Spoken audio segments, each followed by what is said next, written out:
বনি ইসরাইলের এক লোক 500 বছর আল্লাহর ইবাদত করেছে। কয় বছর? কোথায় জানেন? সাগরের মাঝখানে এক পাহাড়, ওই পাহাড়ের উপরে বসে 500 বছর টানা আল্লাহর ইবাদত। দিনে আর রাতে একবার করে নিচে নামতেন। সেখানে আল্লাহ তাআলা পাথরের ভেতর থেকে তার জন্য মিঠা পানির ব্যবস্থা করে দিয়েছেন, আর একটা ডালিম গাছের ব্যবস্থা করে দিয়েছেন। সকালে নামলে একটা টসটসে ডালিম, রাতে নামলে টসটসে ডালিম। এগুলো খেয়ে খেয়ে 500 বছর সে আল্লাহর ইবাদত করেছে। আর সে আল্লাহর কাছে বলেছে, আল্লাহ আমি যখন মারা যাব সেজদারত অবস্থায় যেন মারা যাই। ঠিকই আল্লাহ সেজদারত অবস্থায় সাইয়েদনা আজরাইলকে পাঠিয়ে দিলেন। সেজদারত অবস্থায় লোকটা মারা গেল। 500 বছর ইবাদতের পরে আল্লাহর দরবারে কিয়ামতের কঠিন ময়দানে যখন লোকটা হাজির হয়ে যাবে, আল্লাহ বলবেন, আদখিলু আবদি আল জান্নাতা বিরহমাতি, আমার বান্দাকে আমার দয়া আমার ভালোবাসা দিয়ে জান্নাতে ঢুকায়া দাও। 500 বছর ইবাদত করছে তো আমার দয়ায় আমার বান্দারে জান্নাত দাও। এই বান্দা বলে, বালবি আমালি, আল্লাহ তোমার দয়া লাগবে কেন? আমি আমার আমল দিয়ে জান্নাতে যেতে চাই। কি দিয়ে? কথা বুঝে নাই বোধহয়। আল্লাহর এই বান্দা কি দিয়ে জান্নাতে ঢুকতে চায়? আমল দিয়ে। আল্লাহ বলছে, আমার দয়ায় আমার বান্দারা জান্নাতে নিয়ে যাও। ফেরেশতারা এ বলে, আল্লাহ তোমার দয়া লাগবে কেন? সেজদা তো কম দেই নাই, জিকির করতে করতে 500 বছর শেষ করে দিলাম, আবার তোমার দয়া লাগবে? আমি তো আমার আমলেই জান্নাতে যেতে পারি। আল্লাহ বলবেন, তাই ঠিক আছে, আমি চাইলাম দয়া দিয়ে জান্নাত দিব, তুমি চাইলে আমল দিয়ে ঢুকবা, ঠিক আছে, তোমার আমল আর আমার যে দয়া দুইটার একটু মাপ দেই। তোমার 500 বছরের ইবাদত এক পাল্লায় রাখো। আর আল্লাহ বললেন, আমি যে দয়া করে এই দুনিয়ার নাজ নেয়ামত বিউটি সৌন্দর্য দেখার জন্য তোমার দুটা চোখ দিয়েছিলাম, দুটা নয় একটা চোখ আরেক পাল্লায় রাখো। রাখা হবে, দেখা যাবে ওই 500 বছরের ইবাদত হালকা হয়েছে আর মুহূর্তের মধ্যে আল্লাহর দেয়া একটা চোখের নেয়ামত ভারী হয়ে গিয়েছে। আল্লাহ বলবেন, তোমার কথা মতো মাপ দেয়া হলো, এবার ফলাফল দেখো, হিসাব বলে তুমি এখন জাহান্নামে যাবা। Go to the hell fire, যাও এবার জাহান্নামে যাও।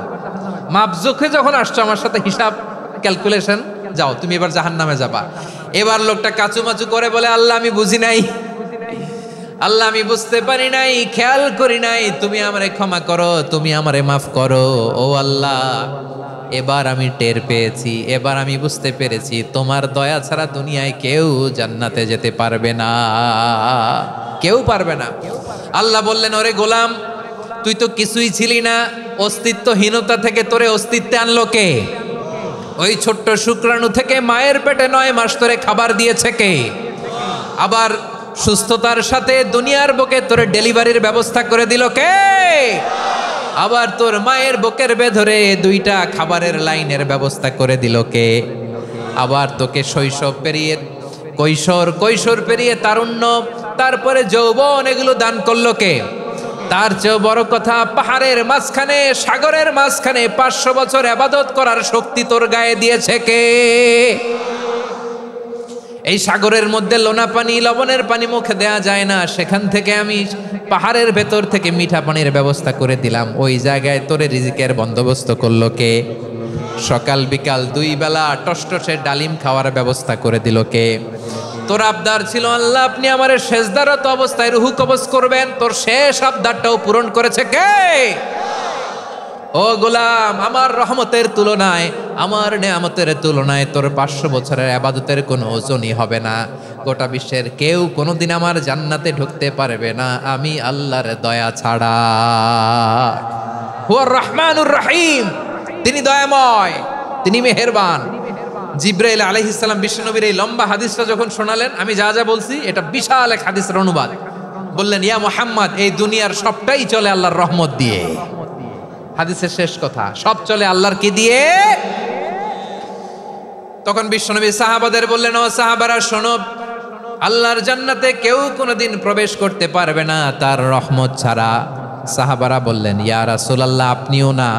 আপনিও কি আল্লাহর রহমত ছাড়া প্রবেশ করতে পারবেন না? বিশ্বনবী বললেন, না আমিও না, আমি বিশ্বনবীও আল্লাহর জান্নাতে আল্লাহর রহমত ছাড়া ঢুকতে পারবে না। তবে কিয়ামতের দিন আল্লাহর রহমত আমার চারদিকে বেষ্টনী দিয়ে থাকবে।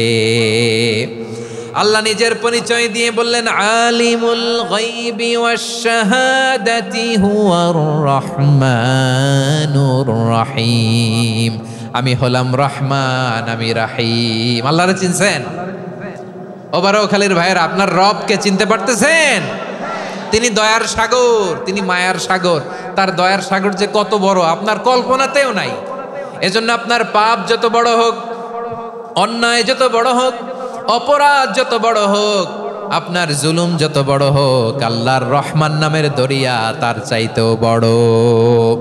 আল্লাহ বলেন, খুলিয়া ইবাদিয়াল্লাযীনা আসরাফু আলা আনফুসিহিম লা তাকনাতু মির রাহমাতিল্লাহ ইন্নাল্লাহা ইয়াগফিরুয যুনুবা জামিআ ইন্নাহু হুয়াল গফুরুর রহিম। ও আমার গুনাহগার বান্দারা শোনো, জুলুম করেছো, ভুল করেছো, অন্যায় করেছো, আল্লাহর রহমত থেকে নিরাশ হয়ো না। আমরা বিশ্বাসীরা কশিনকালেও আল্লাহর রহমত থেকে নিরাশ হব না, ঠিক কিনা বলেন? আল্লাহর রহমত থেকে নিরাশ হবেন? ভুল করে ফেলছেন, আরে ভুল তো সবাই করে। পাপ হয়েছে, আরে পাপ তো সবার আছে, আপনারা সবাই পাপী, সবাই পাপী। যত পাপ হোক, ভুল হোক, অন্যায় হোক, অনুতপ্ত হয়ে তওবা করে, ওযু করে, জায়নামাজটা বিছিয়ে সেজদা দিয়ে চোখের পানি ছাড়েন। চোখের বেয়ে পড়া পানি আল্লাহর কাছে যে কত প্রিয়। অনুতপ্ত বান্দার চোখের পানির ফোঁটা তার চোখ বেয়ে, নাকের ডগা বেয়ে জমিনে ড্রপ করার আগেই আল্লাহর ওই বান্দার সব গুনাহ মাফ করে দেয়। আল্লাহ বললেন, আমি রহমানুর রহিম, আমি দয়াময়, আমি মেহেরবান। এরপর আল্লাহ বললেন, হুয়াল্লাহুল্লাযী লা ইলাহা ইল্লা হুয়াল মালিকুল কুদ্দুসুস সালামুল মুমিন। ওয়াল্লাহুল্লাযী, তিনি এমন আল্লাহ, লা ইলাহা ইল্লাহু, তিনি ছাড়া কোনো ইলাহ নাই। আল মালিক, তিনি হলেন আল মালিক। দুইটা শেষ, আর রহমান আর রাহিম শেষ। এবার আল্লাহ 3 নাম্বার গুণবাচক নামের পরিচয় দিচ্ছেন। আল্লাহ বলছেন, আমি হচ্ছি আল মালিক। আমি কি? মানে সম্রাট। আল মালিক মানে হচ্ছে the king, the king of kings. সব রাজার বড় রাজা, মহারাজা। তার চেয়ে বড় রাজা আর কেউ নাই, তার চেয়ে বড় সম্রাট আর কেউ নাই, তার চেয়ে বড় ক্ষমতাধর সত্তা মহাবিশ্বে দ্বিতীয় কেউ নাই। চিৎকার করে বলেন ঠিক কিনা? তিনি আল মালিক। আল মালিক মানে ক্ষমতাধর, ক্ষমতার মালিক, রাজা ধীরাজ বাদশাহ। তার ক্ষমতা আর আমাদের ক্ষমতা একরকম নাকি? হ্যাঁ, আমাদের দুনিয়াতে ক্ষমতা অস্থায়ী ক্ষমতা, ঠিক কিনা বলেন? আইজ আছে কাল নাই, এরকম না ক্ষমতা? আল্লাহর ক্ষমতাও তো এরকম না, আইজ আছে কাল নাই এরকম। দুনিয়াতে দেখবেন কোন দেশের প্রেসিডেন্টের 4 বছরের ক্ষমতার মেয়াদ, কোন দেশের 5 বছরের। আল্লাহর কয় বছরের? 10 বছরের নাকি 20 বছর, 100 বছর। আল্লাহর ক্ষমতার মেয়াদ কতদিন বলেন? বুঝে থাকলে বলেন তো। চিরকাল তার ক্ষমতার মেয়াদ। চিল্লায় বলেন ঠিক কিনা? নিরঙ্কুশ ক্ষমতা, একচ্ছত্র ক্ষমতা বলতে যা বুঝায়, এই ক্ষমতা একমাত্র আল্লাহরই আছে। আমাদের ক্ষমতার জন্য আমরা ডিপেন্ড করতে হয়, ওর ডিপেন্ড লাগে, ওই জনমত নেওয়া লাগে, ওই জনগণের কাছে যাওয়া লাগে, ভোট চাওয়া লাগে। এরা ভোট দিলে এরপরে আমরা আসবো, ঠিক কিনা? আবার জনগণ না চাইলে আমরা নাই। আল্লাহর ক্ষমতা কি এরকম? হ্যাঁ, আবার দেখবেন দুনিয়াতে ক্ষমতায় যাওয়ার জন্য জোট করা লাগে। জোট, জোটের রাজনীতি আছে না নাই? জোট হয়, শরিক হয়, এই হয়, সেই হয়, নানাভাবে দুনিয়াতে ক্ষমতায় আসতে হয়। আল্লাহ বলে, আমার ক্ষমতার জন্য কারো উপর বিন্দু পরিমাণ আমার ডিপেন্ড করা লাগে না।